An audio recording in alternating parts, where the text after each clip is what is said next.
There's a book called The Gap in the Gain, written by Dr. Ben Hardy and Dan Sullivan. They write business books. And the gap in the gain is this concept of when you set a goal, I'm going to lose 100 pounds. And if you get to 95 pounds lost instead of 100, most of us have been trained through our school system to look at that as a failure. You missed it. You're 5 points shy of your goal. So what that is, that's representing the gap. There's a gap between where I am and where I wanted to get to, and I didn't get all the way there. Versus the gain, like looking backwards, wow, I had 0 pounds that I lost, and I lost not 1, 2, 3, 4, 5, 95. That's awesome. That's a win. And so how do you apply this to parenthood? When you are constantly looking for the ideal, i.e. kids, shut your lights off, kids, stop leaving the bathroom sink running, close the lights, lock the door behind you, whatever, right? I was constantly on my kids for doing that. What you're doing is you're reminding them that they're missing something instead of reminding them or focusing them on things that they did well. What are their gains for the day? Hey, you know what? I saw that you picked up your shoes that you left in front of the door, and they go in the certain spot. Great job for that. Really take the time to identify what are the gains that you can point out for your kids so that you can show them that you're paying attention to them, they matter, and you see them making these improvements and these strides. Are you a hardworking dad, juggling family responsibilities while dreaming of building wealth through real estate? Welcome to the Invested Fathers Podcast, where we explore how to balance investing and fatherhood. I'm your host, Kenny Johnson, founder of East West Capital. Over the past 5 years, I've been buying real estate to free up my time and secure my family's future. Now I'm here to help you do the same. Join me as we navigate the real estate world together, building wealth and strengthening our families. As my grandma always said, East West, home's best. Mr. JP Albano, good morning, sir. How are you? I'm doing wonderful. Thank you for asking. How are you? Great. JP, thanks for joining the Invested Fathers today. You've got your hands in a lot of things right now. Could you give us what you're doing right now in the business world? Yeah, sure. I kind of wear many hats. Currently, I am actively employed as a W-2 employee selling tech sales. I'm in tech sales, been doing that for about 14 years as an enterprise account rep. And about 7 or 8 years ago, got the itch to do something else. I was tired of paying a lot of money in taxes. I was getting burned out in tech sales. I felt like I had golden handcuffs tied to a hamster wheel of making really good money, and I want to support my lifestyle, but I can't go anywhere else because then I'm going to make less money. And I'm also tired of paying high taxes because I'm working for the man, blah, blah, blah, blah, blah, blah. And so I went down this path of self-discovery and realized how powerful real estate can be and got really excited about it. And so excited that I decided to build a business. So fast forward 7 or 8 years later, built a vertically integrated, is the fancy way of describing this, private equity real estate business. What that means is we have our own property management company, and we've acquired 700 apartment units over that time. And now I help other tech sellers through our Tech Sales Investor Club escape high taxes and learn to put their money to work in deals that we put together, that we pre-screen as fund-to-fund managers. A lot of things going on. And of course, husband, father, all that stuff. I know you were talking about this book that has been launched. So you are an author. Tell us what happened there. Yeah, thank you. So grateful to become an Amazon bestseller. My book is titled So Rich You Can Quit. I've heard comments from others. It's an interesting title. And why did you name it that way? Or if you're so rich, why are you still working? The book is titled So Rich You Can Quit. And the idea is to have optionality. And what I think real estate has done for me, it's given me the option where if I want to quit sales, something I could consider doing. What I've built in my tech sales career, I'm very fortunate to have a great book of business and really good clients. And for lack of a better phrase, it's an easy machine, right? I know the systems, I know the people, and I just that keeps going. But really what I've built in the real estate side, and that really gets me excited, is the next phase of my life, because I see the potential. Writing the book has been a really interesting journey. I was telling someone earlier, it started out, I never intended to write a book. I was going to write an ebook, right? And ebooks are typically what, 3 pages, 5 pages?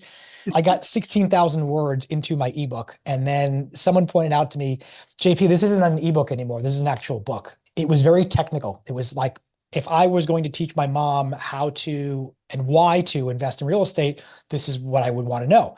So it kind of evolved and morphed, and I realized I need to tell more of a story of how I went from tech sales to show others how they too can either become an active investor like I am or be a passive investor. And so we explained the fundamentals of apartment real estate, why I'm so excited about it, why we're excited about it, right? And how it works. and shares the things I've learned along the way. It's been an amazing journey, and the feedback that I've gotten from others that read the book has been rewarding, to say the least. And I had a lot of fun recording the Audible version of it. It was a cool experience. I wanted to make sure I had my voice in the ears of the listener, just like they're hearing right now in the podcast. And I think it made the book better because I didn't realize this. When I hired an audio engineer, I'm recording each chapter myself, right? And you got to read the book out loud. And it was hard to slow myself down. In case you can't tell, I talk fast. So I found if I use my hand as I'm saying each word, it helped to slow me down. And then I was editing the book in real time because the sentences, they didn't flow the same way as if you were speaking them out loud. So I think the book is better as a result. So it's been great. Awesome. Man, I feel like when you decide to write it, there's a whole mindset of investing into this thing that happens. All of the hiring and the editing and now the audiobooks. Yes. Congrats on the bestseller, Amazon. So that's awesome. Thank you. And I'll throw something out there for the listeners. If you want, I'm doing something special for you guys. Free copy of the book if you head out to jpalbano.com/gift, GIFT. And as long as you pay for shipping and handling, you get a free copy of this book. And I'd love to hear your thoughts on it. Cool. Very good. JP, we're going to pivot here. Okay. We now have an idea of how business has looked for you, the things that excite you. I think that's one of the things I always try to dive in when I figure out people is like, what is it that really makes you get excited and smile? And you just see their face light up, their whole body sort of changes. So I've seen that now, as you talked about writing this book and real estate and transitioning. Actually, did you say you were still in tech sales? So you're not like, hey, I'm done with this. You're still in it, but you have this kind of calling of like other people that maybe are working alongside you or across the nations. But what I want to explore is through these aspirations of the JP Albano businessman, you have a family. I'd like to find out about it. Tell me, let's start with this. Growing up, the Albano family, your dad, what did it look like? The fatherhood figure in your mind, what picture was that painted for you at an early age? Yeah, so my dad is a first generation immigrant from Sicily. So therefore, I'm a first generation child of an immigrant. He was the youngest of four that came to America in the 60s. He was like, I don't know, 6 or so years old. Growing up in my immediate family was one thing, but really a lot of my growing up experience was with my extended family. So all of my cousins, all of my dad's brothers and sisters had on average 3 kids. My cousins, who were probably, I don't know, were anywhere from 3 to 4 to 10 years older than I was, were really my bigger brothers and sisters. I spent a ton of time with them. It was really amazing experience to have as a child. And I wish I could have that for my kids. The dynamic's a bit different for this generation. But as a kid in the 80s, that was a golden age, especially with my cousins all hanging out in Brooklyn.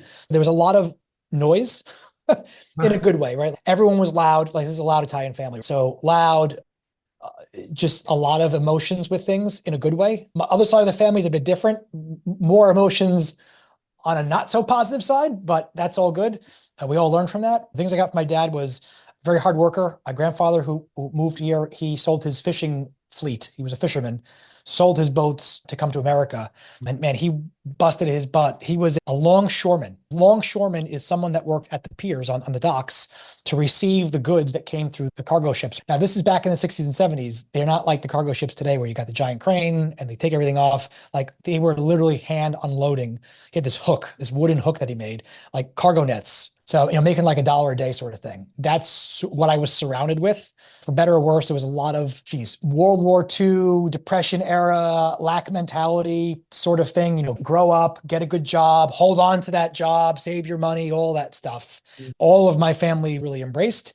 At some point in my life, I'm like, I bucked the trend a lot in a lot of areas. That was part of my foundation. Yeah. Can we go a little deeper there? I guess my thought is dad set the example of working hard. And, grandpa's out there working for $1 a day, doing a very strenuous job. And my grandma, who's no longer with us, but penny saved is a penny earned. Yep. She had every saying you could think of in regards to for free you take, for buy you look, and just scarcity mindset to the max. So what influenced you to think outside that? I don't know for sure. I think what happened sometime after 2001, a few years afterwards, when I lived in New York when 2001 happened, September 11th happened. I was affected by that. I volunteered the next day at Port Elizabeth to give out supplies to the first aid workers. And it wasn't till a couple of years later that I got turned on to a video called, it was like, where's the plane? Where's the jet? And it was this thing about showing all these weird inconsistencies about the official's narrative of 9/11. I went down a whole rabbit hole and I became more open-minded into what today is slandered as conspiracy theory, but I think it's just asking questions, right? Hmm. That sort of as a young adult really opened my mind to a lot of things. And as I was getting into the ages of 18, 19, 20, where I'm starting to figure out what I'm doing with my career, my life, my relationships, Mhm. I just really decided to do things differently, not for the sake of doing them differently, but questioning why would I do it that way? So, for example, everyone in my family, they went to school or didn't go to school, but they bought a house and they planted themselves there. And that was it. And their main job was to get a job and stay in that job. And that was really it. Mhm. And for me, that just didn't make a lot of sense. One of the best things you can do as an employee is change jobs in a strategic way where you amass your skills, you go to the next thing. Because when you go to the next thing, you get a pay increase, right? And I was really good at doing that to like getting to a certain point. Then I got into sales and a whole different ballgame there. Mhm. But like I had this innate thing in my mind, I think, around like, why do I have to do it the way everyone else does? Okay. And that's showed up, thankfully, in so many other aspects of my life, which I'm super grateful for. You did mention, 1920 career, family, wife. Let's fast forward Yep. to that, maybe been married for a few years, you have your first kid, Yep. going toward like the family element of business. Because I think one of the common topics I talk about all the time on the show is the Mhm. work-life balance. And I even hate saying those words because there is not a scale that's like, oh, you're loving this, go back to normal. So tell me, for you, you're questioning everything, maybe you're a very curious person, Yep. not okay with the status quo of life, like wanting to exceed, level up constantly. When the family started there, did anything shift for you? Yeah, that was 32 or so when I had my first kid. I have all girls, so that's been a whole lesson in itself. For me, early on, I didn't really get into this personal development stuff until probably 2017, 2016, so 7, 8, 9 years ago or so. Back then, when we had our first daughter, she was a home birth, which is like weird. People are like, you didn't go to a hospital. I'm not judging, but like for us, that wasn't the thing. For us, when we researched that, it didn't make sense. So we had a midwife and it was a beautiful experience. It was hard, especially as a new dad. There isn't much you can do. My wife is breastfeeding, and I don't breastfeed because I don't have breasts because I'm a man. So I felt useless, right? Like the only thing I could do was support my wife. What do Right. you need, honey? Like I would do the dishes. And then outside of that, for the first couple of months, it's like, guess I'll go back to the things I was doing, play video games or work on the car or whatever else. So it's hard for new dads, at least in my experience, to become a dad. It wasn't for me until a few years later on where I can step into the role of being a dad because you're just holding them and waiting for them to get to a point where you can do things with them. I'm not Right. sure if your experience is the same, but it was that way for all the kids. But then the dynamic changes because the oldest ones get older and you can actually start doing things with them. But things didn't change too much for me until they did. And then even then, I was always holding on to elements of my former life, BC, before children, where I would spend 3, 4 hours washing the car. And that would create strains in the relationship with my wife because it's like, hey, I need you to help with the kids. But like, oh, I want to do this. And you realize you can't, you have to adopt a new life Mhm. when you have a family. You're no longer the priority. They're the priority, and they will be that way for many years Mhm. until you get your freedom back. And then you can start reintroducing some of those activities and things again. That's where I'm at now, but I'll stop there. Yeah, the ages are 3, 8, and 11. Yeah. I've had some dads on here, and yes, the wife is the source of Yeah, the boy. child needs, right? And we're here to maybe scratch the wife's back or maybe rub her shoulders or get her a glass of water, whatever she needs. But there's the sleepless nights. So there's things that you can sort of, Oh, supplement to the wife. But now that the yep. kids are older, Yep. They're the fighter in the ring, and you're like the trainer in their corner, yeah, massaging their back and putting water on their head. That's basically what you're come doing. on, honey, you can do it. Get back in there. I feel like we almost in my mind right now, I have two JP Albanos. We have the guy who's like entrepreneurial in spirit, like solving the world's problems, like leveling up. And then the dad who's now being constrained to a bit. And I don't mean that in a negative way. It's just No, really the whole point it's of the truth. show is we're investing into different things. Like one is maybe career and like money, business. Others now are like legacy and maybe relationships with our kids. So as the kids have gotten older, what light bulbs have turned on or what things have started shifting your interests and time buckets? This is a great topic, great question. So the last few years, I've been stepping into more spiritual growth for myself, which has helped tremendously on the JP as a person that shows up for my family, the JP as a person that shows up for my clients and my team, all that stuff. And it's been really interesting to go through and evolve through. Mm. And it's an area that I never would have imagined or expected to be the thing that really moves the needle on the family dynamic for a positive aspect. So I'll say that my first daughter, she's a very strong-willed child, which is another way of saying like stubborn. She's basically like I am, and that's what you get. Usually you get yourself as a kid, and it sounds great until it's not. What I'm learning recently is I came into this dynamic as a parent expecting I'm going to teach my kids. I'm going to show them all this stuff, and they're going to learn from me. And what I'm realizing after doing a handful of psychedelic plant medicine experiences, the spiritual growth is, I think actually they're here to teach me, reminding myself of that in the moment when they're really sharp velociraptors that are just knowing where to push the buttons and causing you to get super frustrated. And it's great. I'm realizing now the healthy way.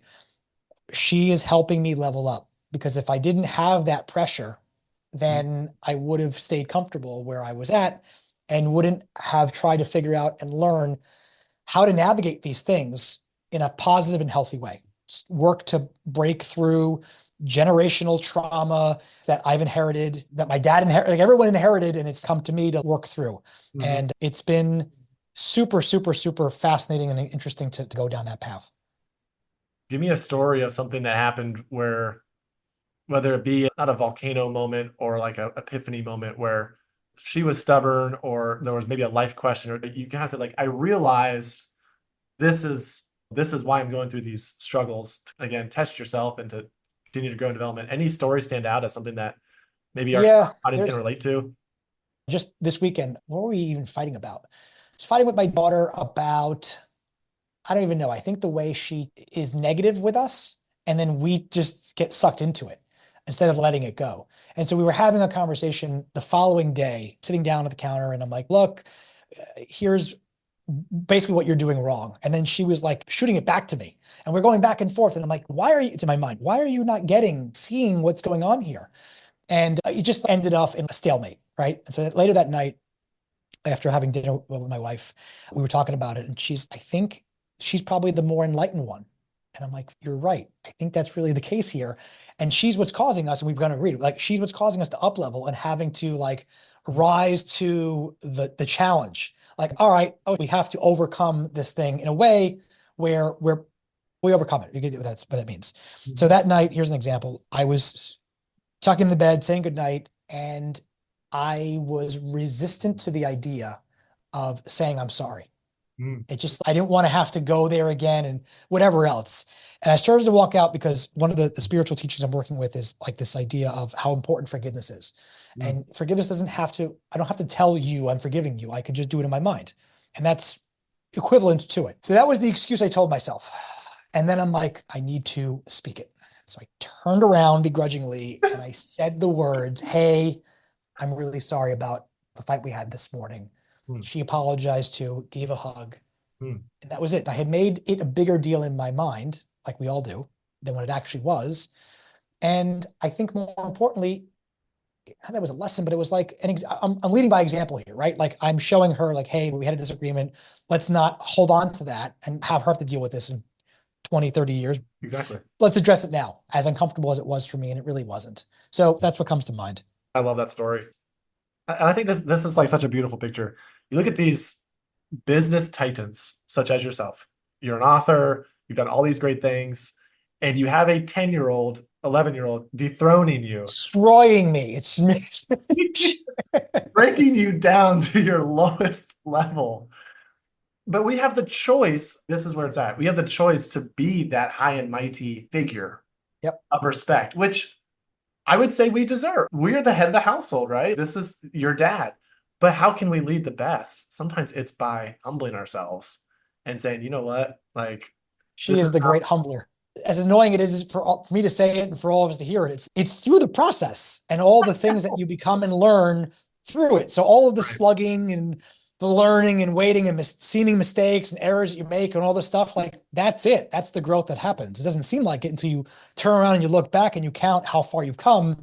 And then you're like, oh, that's who I am now compared to who I was when I started this. I want to focus maybe the last few minutes here on the takeaways of things that dads can work on today, or an inspiration, or a like, man, I wish I would have learned, I wish I would have known this. What's something that you could say is a lesson learned? And we talked a little bit about forgiveness, but is there anything else that you could send to our audience in that message? Yep. Great question. I would say it's this because I have been guilty of it and I've gotten better. There's still room for improvement. It is not being on your kids as like an annoyance standpoint. I'll give you an example of this. There's a book called The Gap in the Gain, written by Dr. Ben Hardy and Dan Sullivan. Both, they write business books. And The Gap in the Gain is this concept of when you set a goal, I'm going to, I don't know, lose 100 pounds, argument's sake. And if you get to 95 pounds lost instead of 100, most of us have been trained through our school system to look at that as a failure. You missed it. You're 5 points shy of your goal. So what that is, that's representing the gap. There's a gap between where I am and where I wanted to get to, and I didn't get all the way there. Versus the gain, like looking backwards, wow, I had 0 pounds that I lost, and I lost not 1, 2, 3, 4, 5, 95. That's awesome. That's a win. And so how do you apply this to parenthood? When you are constantly looking for the ideal, i.e. kids, shut your lights off, kids, stop leaving the bathroom sink running, close the lights, lock the door behind you, whatever, right? I was constantly on my kids for doing that. What you're doing is you're reminding them that they're missing something instead of reminding them or focusing them on things that they did well. What are their gains for the day? Hey, you know what? I saw that you picked up your shoes that you left in front of the door and you know they go in the certain spot. Great job for that. And if you're on them all the time, it creates this thing in their mind where they can never live up to your ideal. And that's terrible for them because it kills their sense of self-worth and it creates a life for them that they could never live up to. And it's so damaging for their psyche, for all the things. And also it's like your personal health. Like it's irritating to like constantly have to remind the kids, shut the door, close the lights, whatever, right? So the point here is be mindful of that and let a lot of them go. But really more importantly, really take the time to identify what are the gains that you can point out for your kids so that you can show them that you're paying attention to them, they matter, and you see them making these improvements and these strides. I believe that dads are the key to changing our world. It starts in the household, the family unit. It spreads out to the communities, your immediate neighbors, and then the workforce, etc. In regards to loving your family, loving your wife, obviously being forgiving, like taking care of yourself. And if we can start there as the heads of the household, our nation would be dramatically different. What are things that you see dads, you mentioned yourself to a degree with the gap in the game, but what would be something that you see as a problem with our dadhooding that you think if we could incorporate this would also help change the world? I don't know if there's the right answer or wrong answer, but what kind of comes to mind is sometimes when I go to kid social event things, you know how you and I are in the real estate circle. So these sort of events, it brings out a certain caliber person from a being open socially standpoint versus other ones where, I don't know, you're like with the awkward dad school, like everyone feels like they need to keep it to themselves. And maybe it's just recognizing for other dads, look, you don't have to be super outgoing, but reach out, do something, be a role model for your kid. You can't complain about how your dad didn't do certain things for you and you want things to be different for your kid, but yet you'll automatically fall into the habits that your parents did to you because that's all. Kids don't come with instruction manual. So be aware of that or work on your self-awareness of yourself and your habits and how you're showing up for your kids. And ask yourself, am I doing the same things that I resented my dad for doing? Am I repeating this same generational stuff over and over again? Or am I actually doing something different, better now? Because it's 2024. This is a quantum leap different reality than we had 30 years ago, 40 years ago. So we all should know better. I guess that's how I would answer that question. That's perfect. Hey, I'm going to wrap this up. You've mentioned the book, and I love that there's a free book offer. Again, just Yeah. repeating that if you can go to this website, why don't you give us the best way to follow you? And again, that sort of book thing. Yeah, sure. Of course. If you want to get the book, it's jpalbano.com/gift, GIFT. If you want to follow me, I'm on all the social channels, LinkedIn, Instagram. You can also grab me on my website. Cool. JP, thanks for your time today. Thanks, Kenny. Thank you for listening to this episode of the Invested Fathers podcast. If you liked this episode, we would love for you to click subscribe and leave us a 5-star review. We appreciate all of your hard work as a father and look forward to our next episode together.